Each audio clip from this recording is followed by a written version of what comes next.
दोस्तों सलाम नमस्कार, जय भीम जय मीम। मैं आपका दोस्त राशिद अजीम।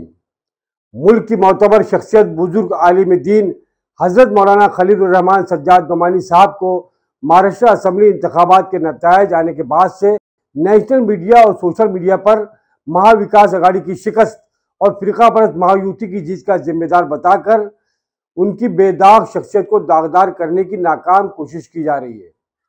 मुल्क और मिल्लत की फिक्र और कानून की हुक्मरानी की बका के लिए हर वतन परस्त की ये जमहूरी व आईनी जिम्मेदारी है कि मुल्क की रियासती म्यूनसिपल इंतखाबात हो या पंचायती इलेक्शन, इस मौका पर अवाम की सही नुमाइंदगी का फरीज़ा अंजाम दे ताकि मुल्क में कानून की बालादस्ती और अमन व अमान की फिजा कायम हो सके। अगर हजरत मौलाना खलीलुर रहमान सज्जाद नोमानी साहब ने ये जुर्म किया है तो इस जुर्म को मुल्क के हर शहरी को बार बार करना चाहिए। हमारा ऐसा मानना है, हमारा ऐसा ख्याल है। मुल्क के जमहूरी निज़ाम में आज़ादी के बाद से होने वाले 2024 के पार्लिमानी इंतखाबात से लेकर कश्मीर, हरियाणा, झारखंड से होते हुए महाराष्ट्र के असम्बली इंतखाबात तक सभी समाज और बिरादरियों के जिम्मेदारों, सियासी रहनुमाओं और धार्मिक पंडितों, योगियों ने अपने धर्म और समाज के लोगों को अपने समाज और धर्म विशेष के वोटर से किसी न किसी सियासी पार्टी और किसी न किसी उम्मीदवार के हक में वोट देने की अपील और ऐलानात किए हैं। तो क्या उन्होंने मुझसे बगावत या गद्दारी की है? नहीं, उन्होंने मुझ में सेकुलर जमहूरी निज़ाम और अपने हुकूक के इस्तेमाल का हक अदा किया है। इसी तरह भारत में 20 करोड़ से ज़्यादा बसने वाले मुसलमानों के समाजी, सियासी और मजहबी रहनुमाओं ने भी अपनी कौम को मुल्क के सेकुलर ताने बाने को कायम रखते हुए मुख्तलिफ हालात और वक्त के तकाज़ों के मुताबिक मुसलमानों से वोट देने की अपील की है।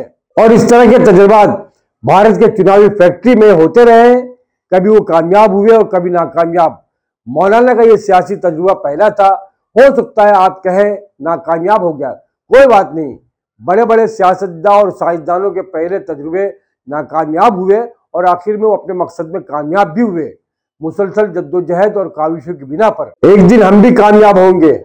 मुल्क में साफ सुथरे निज़ाम को कायम रखने और मुल्क से फिरका परस्ती की आग को बुझाने में। कहने का मकसद यह है, हजरत मौलाना खलीलुर रहमान सज्जाद नोमानी साहब ने भी अपने वतन अजीज में मुल्क के जमहूरी निज़ाम को कायम और दायम रखने और कानून संविधान की बालादस्ती को बुलंद रखने के लिए महाराष्ट्र के शहरियों से 100% वोट देने की अपील की थी एक प्रेस कॉन्फ्रेंस के जरिए। और इसी प्रेस कॉन्फ्रेंस में एक प्रेस रिलीज जारी की गई जिसमें कोई ये साबित कर दे कि मौलाना का वोट जिहाद है या वोट जिहाद का ऐलान किया है या इस तरह का कोई फतवा सादिर किया है, जो सजा मुल्क दुश्मन की वो मेरी। और कोई ये साबित कर दे कि हजरत मौलाना खलीलुर रहमान सज्जाद नोमानी साहब के सियासी तजुर्बे से महाराष्ट्र में महायुति को जीत का सामना करना पड़ा, हिंदू वोट मुत्तहिद हो गए और महाविकास को शिकस्त हो गई। इस शिकस्त के बहुत सारे असबाब है जिस पर मैं आगे बात करूंगा आपसे। इससे पहले समझना होगा कि हजरत मौलाना खलीलुर रहमान सज्जाद नोमानी साहब ने जिन उम्मीदवारों की हिमायत का ऐलान किया था प्रेस रिलीज से भी साबित हो जाएगा। आइए नजर डालते हैं इस प्रेस रिलीज के शुरुआती इक़्तिबास पर, जो हम अपने स्क्रीन पर भी दिखा रहे हैं आपको। उसकी कॉपी जो हम पढ़ के सुना रहे हैं वो अंग्रेजी में है, हम उर्दू में उसका तर्जुमा करके आपको सुना रहे हैं। हमारे मुल्क के मौजूदा मंजरनामे को देखते हुए महाराष्ट्र विधानसभा इंतखाबात 2024 को काफ़ी अहमियत हासिल हुई है। हर इंतखाब एक इम्तिहान के साथ साथ मुल्क के जमहूरियत की ताकत और उस पर हमारे एतमाद का सबूत है। तमाम बिरादरियों से ताल्लुक़ रखने वाले महाराष्ट्र के नामवर स्कॉलर्स, दानिश्वरों, कारकुनों और राय साजों के साथ मशवरे के बाद मेरे यानी मौलाना सज्जाद नोमानी के पास आइंदा महाराष्ट्र विधानसभा इंतखाबात 2024 के हवाले से कुछ अहम तजावीज़ हैं। अपने मुल्क के बेहतरीन मफाद, बेहतर मुस्तकबिल और सबसे अहम बात यह कि अपने मुल्क के आइन की हिफाजत के लिए हम इन उम्मीदवारों की फहरिस्त तजवीज़ कर रहे हैं जिनकी हम आइंदा असम्बली इंतखाबात 2024 में हिमायत करेंगे। वसी तहकीक, ज़मीनी सर्वे और गहराई से तज्ज़िये के बाद हमने 259 नशिस्तों पर महाविकास अघाड़ी के उम्मीदवारों की हिमायत करने का फैसला किया है। एमवीए के उम्मीदवारों के अलावा हमने दीगर जमातों के चंद उम्मीदवारों की हिमायत करने का भी फैसला किया है। जैसा कि उम्मीदवारों की फहरिस्त से अंदाजा लगाया जा सकता है, ये बात काबिल गौर है कि हमने अपनी हिमायत में तोसी की है। नंबर 1, मराठा और ओबीसी बिरादरी के 170 उम्मीदवार। नंबर 2, दीगर कम्युनिटीज के 40 उम्मीदवार। नंबर 3, एससी एसटी कम्युनिटीज के 53 उम्मीदवार। नंबर 4, मुस्लिम कम्युनिटी के 23 उम्मीदवार है। हम मज़कूरा बाला हर उम्मीदवार को अपनी नेक ख्वाहिशात पेश करते हैं।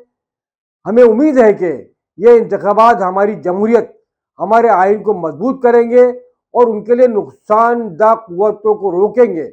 हमें उम्मीद है कि इन इंतखाबात के नतीजे में एक सेकुलर और जामे हुकूमत तश्कील पाएगी। हम इस मौके पर महाराष्ट्र के शहरियों से 100% वोटिंग करने और हमारे मुल्क के रोशन मुस्तकबिल की तामीर में हिस्सा लेने की अपील करना चाहते हैं। अब दोस्तों, वो लोग ईमानदारी से गौर करें जो हजरात अपने आप को दानिश्वर समझते हैं। हजरत मौलाना खलीलुर रहमान सज्जाद नोमानी साहब के इस फैसले और महा विकास अघाड़ी की हार पर तनकीदे और तबसरों से सोशल मीडिया के महाराज बने हुए हैं। वो ये बताएं, मौलाना ने कहाँ सिर्फ मुसलमानों से अपील की थी? हजरत ने महाराष्ट्र के शहरियों से 100% वोटिंग करने और जारी करदा उम्मीदवारों की हिमायत की अपील की। सबसे बड़ी बात, जिनमें अक्सर हिंदू, ओबीसी और दीगर समाज के उम्मीदवार थे। मुस्लिम उम्मीदवार सिर्फ 23 थे 259 उम्मीदवारों में से, जिसे बीजेपी की नेता देवेंद्र फडणवीस ने वोट जिहाद का वावेला मचाकर हिंदू भाइयों को गुमराह किया और महाराष्ट्र विधानसभा चुनाव को हिंदू बनाम मुस्लिम बनाने की कोशिश की। सच तो यह महाविकास अघाड़ी कहीं नजर नहीं आई, बल्कि इसमें शामिल सारी पार्टियां अपने उम्मीदवारों को जिताने में लगी रही। एक दूसरे में कोई तालमेल नजर नहीं आया। लोकसभा की तकरीरों को दोहराया गया, जबकि रियासती सतह के मसाइल, किसानों के साथ नाइंसाफी, महंगाई, खवातीन के साथ होने वाली जिनसी ज्यादतियां, फिरका वारियत, दलितों मुसलमानों के साथ होने वाले जुल्म, मराठा आरक्षण, ओबीसी समाज के साथ भेदभाव, महंगी बिजली और रसोई गैस, छात्रों के लिए सस्ती शिक्षा, इस तरह के आम जनता के मुद्दों को उठाने में एमवीए नाकामयाब रही। लाड़की बहना योजना ने अपना जलवा दिखाया और खवातीन के 6% वोट का इजाफा, अडानी अंबानी की दौलत की तकसीम। आपने मुख्तलिफ मीडिया पर वो वीडियो देखी होंगी, शराब और नोट के बदले वोटर्स की खरीदो फरोख्त। इन सब ने महायुति को जबरदस्त सफलता दिलाई। और दूसरी अहम वजह, एनसीपी शरद पवार के नेता की बढ़ती उम्र, उनकी बेटी सुप्रिया सूले का रियासती सतह पर कमजोर चुनावी प्रचार। कांग्रेस के स्टार प्रचारक राहुल गांधी भी ये गलतफहमी में मुब्तला हो गए कि अपनी भारत जोड़ो यात्रा और न्याय यात्रा करके समझने लगे मेरा काम पूरा हो गया, जबकि उन्हें महाराष्ट्र विधानसभा के इलेक्शन में इस तरह की यात्राएं और जनसभाएं ज्यादा से ज्यादा करनी चाहिए थी रियासती मसाइल को लेकर। पर राहुल जी अपनी लाड़की बहना प्रियंका गांधी वाड्रा को जिताने में वायनाड में मसरूफ रहे। वहीं आप ये देखें, मराठों के रिजर्वेशन को लेकर आंदोलन करने वाले मराठवाड़ा लीडर जिरंगे पाटिल ने भी पोलिंग के दिन से कबल अपना पैसा बदल लिया और ऐलान किया कि जिसे जिसको वोट देना है वो दे दे। खबरों के मुताबिक मराठवाड़ा लीडर जिरंगे पाटिल ने एकनाथ शिंदे की शिवसेना को सपोर्ट किया है। अब अंदर क्या साठगांठ हुई होगी, ये तो जिरंगे पाटिल और एकनाथ शिंदे ही बता सकते हैं। दोस्तों, ये भी याद रखना होगा, प्रकाश अंबेडकर की वंचित बहुजन अघाड़ी, बागी और आजाद उम्मीदवारों ने भी कई सीटों पर सेकुलर वोटों की तकसीम में अहम किरदार अदा किया है। क्या इन सब हकायक के बावजूद महाराष्ट्र में महाविकास अघाड़ी की शिकस्त के जिम्मेदार हजरत मौलाना खलीलुर रहमान सज्जाद नोमानी साहब है? मुंबई में एक मुस्लिम नेता है जो अपने घमंड और बदकलामी के लिए मशहूर है, जिन्हें 20,000 वोटों के करीब अंतर से बड़ी हार और बेइज्जती का सामना करना पड़ा। क्या इस शिकस्त के जिम्मेदार भी हजरत मौलाना खलीलुर रहमान सज्जाद नोमानी साहब है? महाराष्ट्र में हुए चुनाव में बताया जाता है कि तकरीबन 95 असेंबली हलकों में डाले गए वोटों और गिनने वाले वोटों की आदाद व शुमार में फर्क है। दुरुस्त आंकड़े दस्तियाब नहीं है दोस्तों। यानी साफ ये है कि ये ईवीएम का घोटाला है। क्या इसके बाद भी जिम्मेदार हजरत मौलाना खलीलुर रहमान सज्जाद नोमानी साहब है? महाविकास अघाड़ी की शिकस्त के जिम्मेदार मौलाना है, जबकि महाराष्ट्र का वोटर्स महायुति के हक में नहीं था, जिसकी एक बेहतरीन मिसाल साथियों मैं आपको देना चाहता हूं। इंतखाबात से पहले महाराष्ट्र के एक नौजवान तालिब इल्म जो महाराष्ट्र के जंतूर परभणी से है, जिनका नाम विट्ठल निर्मल है, जिसने ललन टॉप नामी मशहूर इलेक्ट्रॉनिक मीडिया से बात करते हुए क्या कहा, जिससे महाराष्ट्र के नतायज से पहले आपको वोटर्स के मिजाज का अंदाजा हो जाएगा। मैं विट्ठल निर्मल की बात को अपनी जबान में कहने की कोशिश करता हूं। विट्ठल निर्मल ने कहा कि आप देख सकते हैं महाराष्ट्र का इंतखाब हिंदू और मुस्लिम को दो धर्मों के नाम पे तकसीम कराने की कोशिश है। या आप देख सकते हैं किसान सबसे बड़ा मसला है, लेकिन किसानों की तरफ कोई तवज्जो नहीं दे रहा है, क्योंकि महाराष्ट्र की शिंदे हुकूमत आने से पहले हर रोज 7 किसान खुदकुशी कर रहे थे। आप देख सकते हैं कि महाराष्ट्र की सूरत हाल अब भी वही है। आज सोयाबीन के लिए एमएसपी की शरह 4700 है, लेकिन आज अगर मार्केट की कीमत देखें तो हमारे परिवारों को 3700 की मार्केट कीमत पर सोयाबीन फरोख्त करना पड़ रहा है। तो किसान अब भी खुदकुशी क्यों कर रहा है? वजह यह है कि कोई भी एमएसपी पर तवज्जो नहीं दे रहा है। ताजिर उन्हें गुमराह कर रहे हैं, यानी वो बेवकूफ़ बना रहे हैं और जो लीडरान की हिमायत कर रहे हैं। इसलिए मैं हुकूमत से दरख्वास्त करना चाहूँगा कि मुफ्त रकम देकर कुछ नहीं हो सकता। वो उस नौजवान का इशारा जो है लाड़की बहना की तरफ था। जो किसान यहाँ मौजूद है वो किसानों के सवाल पर तवज्जो दे। मराठा रिजर्वेशन का मसला महाराष्ट्र में सबसे ज्यादा है। सबसे ज्यादा एहतजाज महाराष्ट्र और मराठवाड़ा में है। विट्ठल निर्मल ने मजीद कहा कि हमारे मुल्क का सबसे बड़ा मजहब हिंदू मत है। मराठवाड़ा में हिंदू मजहब में हम जात के नाम पर लड़ते हैं। ओबीसी मुकाबला मराठा वो ऐसी तकरीरें करते हैं। फिर ये दो गिरोह जिन्हें आप एक दूसरे के दरमियान तकसीम करते हैं, यानी झगड़ा और इस सियासी लोगों का फायदा होता है। वो बता रहा था कि ओबीसी और मराठवाड़ा का जो झगड़ा कराया जाता है, ये नेता जो है इनको आपस में लड़ाते हैं। ये सिर्फ हिंदू मुसलमानों का मामला नहीं है, यहाँ पर हिंदुओं को हिंदुओं से लड़ाने की बात भी की जा रही है। जो हो रहा है, जो विट्ठल कह रहा है इस बात को, वो कह रहा है कि इससे सियासी लोगों को फायदा होता है और तरक्की के नाम पर तरक्की की कोई फिक्र नहीं है।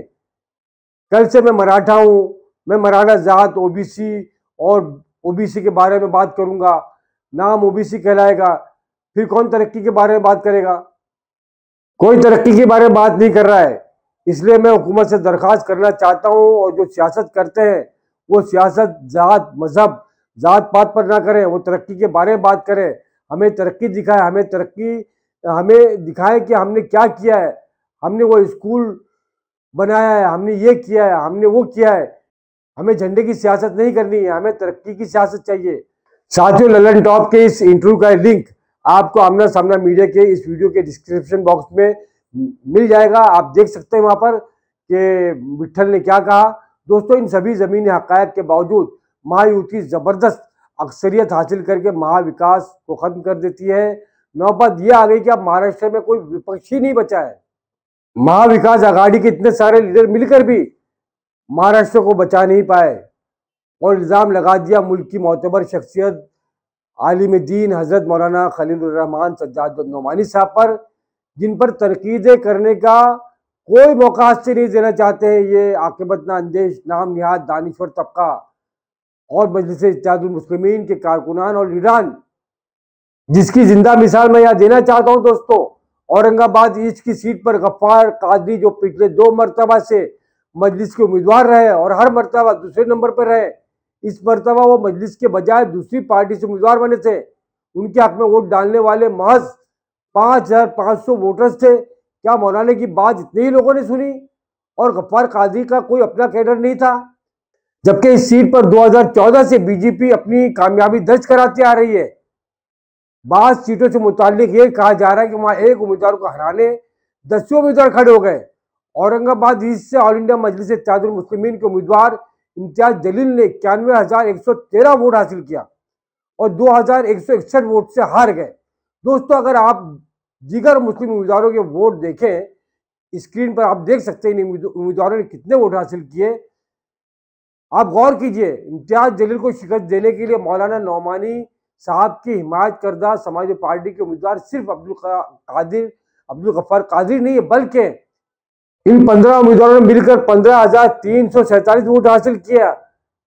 हम कह सकते हैं कि दोस्तों, ये लोग सिर्फ इम्तियाज जलील को हराने के लिए खड़े हुए थे। अगर 15,347 वोटों का 22% से भी कम इम्तियाज जलील वोट पा जाते तो जीत जाते।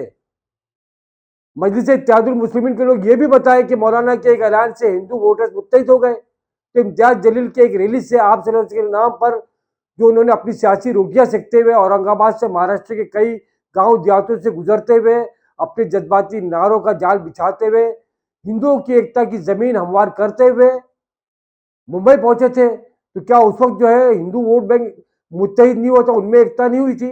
दोस्तों, वहीं से कटोगे तो बटोगे का नारा उत्तर प्रदेश से होते हुए महाराष्ट्र की फिजाओं को जहर आलूद करने लगा। फिर आया मोदी जी का चुनावी नारा है, एक रहोगे तो सेफ रहोगे। इसने महाराष्ट्र में हिंदुओं को मुत्तहिद करने का काम किया और मुस्लिम लीडरान और वोटर्स मुत्तहिद तो क्या होते, एक दूसरे के साथ सर पुटोल में आगे आगे रहे। सच तो यह है दोस्तों कि सिर्फ मौलाना को निशाना बनाया जा रहा है। कुछ लोग जो है इस मौके को हाथ से जाने नहीं देने जाते, इसलिए सब बहती गंगा में हाथ धोने का मौका सबको लग रहा है कि बहती गंगा इसमें हाथ धो लो। मुल्क भर में पिछले चंद इंतखाबात से बात वाज़ेह हो चुकी है कि इलेक्शन को हिंदू मुस्लिम का मौजू बनाकर खेल खेला जा रहा है। अगर ये खेल को मुसलमान ना समझे और जज्बाती अंदाज में जुज़वी मामलात की लिपापोती करते रहे तो फिर रही सही क़यादत भी ख़त्म हो जाएगी। इंतखाबी मुहिम की अगर पूरी तकरीरों का रिकॉर्ड जमा किया जाए तो पता चलेगा किसी ने भी कारगुजारी सुनाकर अपनी वोट नहीं मांगा है, बल्कि जज्बाती तकरीर से ही काम लिया है। शुक्रिया दोस्तों, वीडियो को सुनने और देखने और अपना कीमती वक्त देने और हालात को समझने के लिए। जज़ाकल्लाह खैर। कैमरा पर्सन शाहीन पटेल के साथ आपका दोस्त राशिद अजीम आपसे इजाजत चाहता है। अल्लाह हाफिज, नमस्कार, जय हिंद, जय महाराष्ट्र। आप देख रहे हैं आमना सामना मीडिया। वीडियो को शेयर कीजिए, चैनल को सब्सक्राइब नहीं किया है आपने तो सब्सक्राइब जरूर कर दीजिए